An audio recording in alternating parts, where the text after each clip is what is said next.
I'm going to do a quick walkthrough on how you can use vocal software instruments to build tracks. I'll be primarily working with two libraries from Bela D Media, Aiza and Sora. Aiza features a female Pakistani singer, and Sora a female Japanese singer. Both of these are phrase-based libraries, and I want to use them to create a cue that morphs from tension to atmospheric. So when you open Sora for the first time, you'll see this interface, but we won't actually be able to play it or hear any phrases until we manually load those in ourselves. In order to do that, click this drop-down menu, and now you'll be able to see all 90 or 100 phrases that come with the library. The letter at the beginning of each phrase indicates both the tonality of the phrase and the note you need to play in order to trigger it. So let's take a listen to a few of these.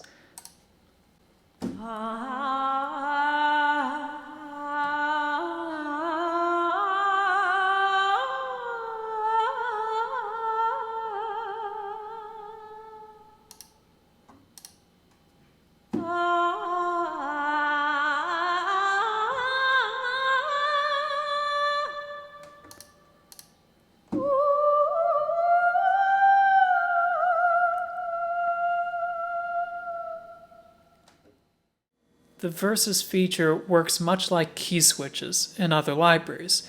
You can see 12 keys highlighted in red at the bottom, just here.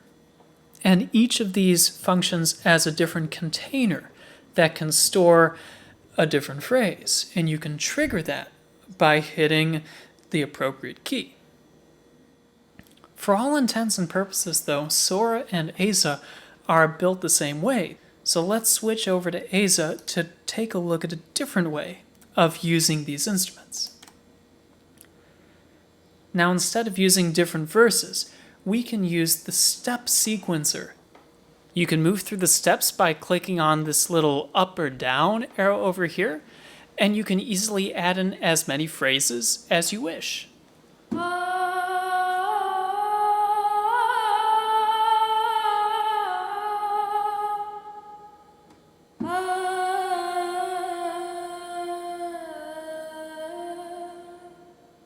Now you can alter the phrases with your mod and pitch bend wheels.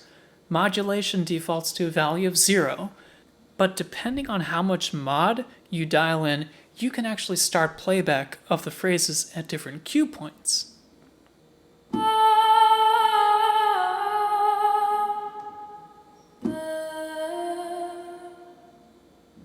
The pitch bend wheel is much more subtle, but it controls the tempo of the phrase.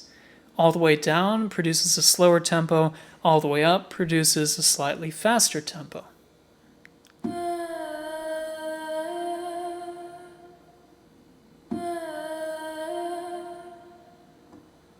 The phrases themselves are not going to be tempo synced to your DAW, so this is a really handy feature if you have a phrase that's pretty close to the tempo in which you're composing. You can nudge it a little bit faster, a little bit slower to really make it fit in that pocket.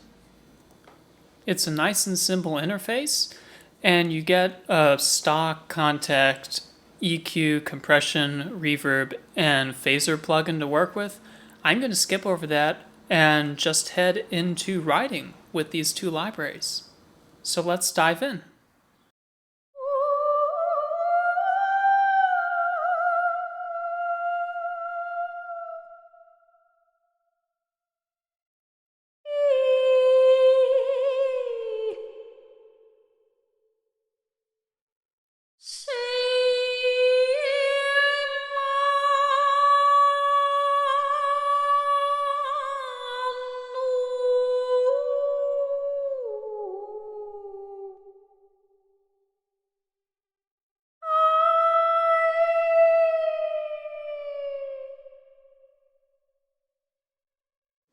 Okay, this gives us a lot to work with.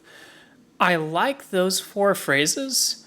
I feel like the last 2 would be better if they're flipped. So I'm going to go ahead and cut them all up here and After that's done, I'll reposition them, and I might chop off the tail of that third one, which is now the fourth one. And that should work pretty well for the melody.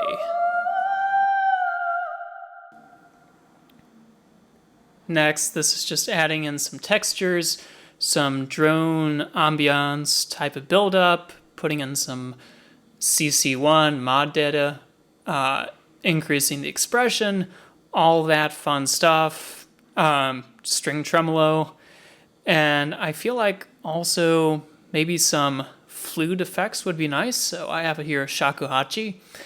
I think that would pair really well. Maybe some overblown effects could help ratchet up the tension.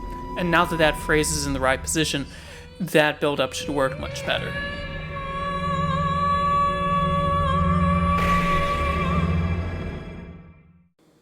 So at this point, I finished my sketch for the tension section of the cue. I added in a little more texture, I added in a riser, but all in all, it still stayed pretty simple. For the second part of the cue, I want to head in a more atmospheric direction. So let's switch to Aiza and highlight this library. My grab bag approach isn't working out as well for this section of the track. I'm going to have to probably find several substitutes for the phrases, but there are a couple that I really do like. I think I'm going to stay with two of them and just reposition them, really. I think what this section needs is a high string pad, pretty much to glue the atmosphere together, but I haven't put too much time into this track. I don't remember all of the notes of the phrases, so I'm just gonna kind of freeball a string pad accompaniment. Some of it's probably going to sound off. That's fine. I can come back and fix it later. And I'm going to aim to do the same with the piano. The string pad and the piano, I think, are going to glue this second half of the track together.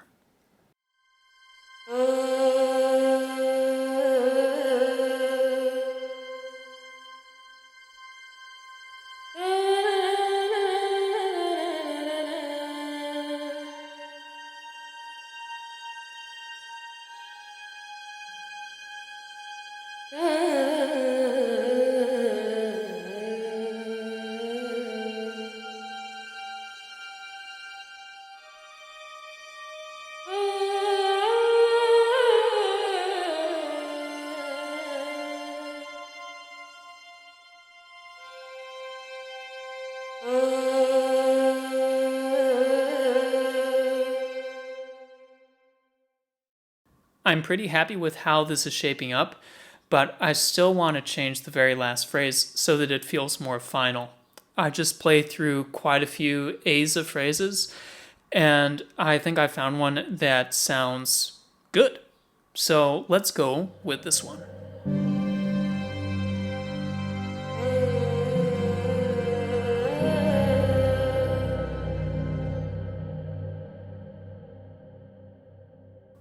With that done, I'll probably add a little more sound design to the last section. I'll add in a little bit more weight and depth to the risers for the first section, and I'll probably boost the gain a little bit. But other than that, it's pretty much done. It's a simple sketch, but it does illustrate how these two instruments, Sora and Aiza, can be paired together and used really easily in a composition workflow. I very much based my track off the content and the direction of these phrases, and it's one way of building a track quickly for sure. So let's go ahead and take a listen to the finished product.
Bye.